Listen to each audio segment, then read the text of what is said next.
Ben had always been obsessed with tunnels. Catacombs, bunkers, underground passages, he'd explored them on nearly every continent. But it was Vietnam's legendary war-era tunnel systems that truly fascinated him. On a trip to the coast near Vinh Mac, he found an entrance rarely mentioned in guidebooks. Crumbling, half-submerged, and hidden by coastal brush, it was perfect. He crawled in alone, a headlamp strapped on, backpack stocked with water, snacks, and a satellite phone. The walls whispered history and the thrill surged in his veins. But hours in, the air shifted. Ben paused. The temperature dropped slightly. Then he heard it, the distant gurgle of water. He turned back, but the tunnel forked. Left or right, he wasn't sure anymore.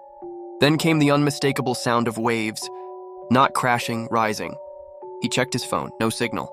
Of course, the satellite phone, dead. Battery had drained faster in the damp air than he expected. Panic prickled his spine. He climbed higher into the tunnel, heart racing. He reached a narrow shaft where sunlight filtered faintly, a ventilation opening.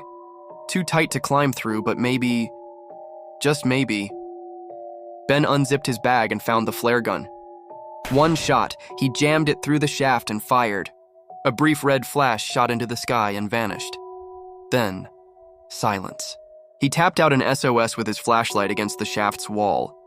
Just in case someone above heard the rhythmic echoes. Minutes dragged into an hour. The sea was rising faster now, water licking at his boots.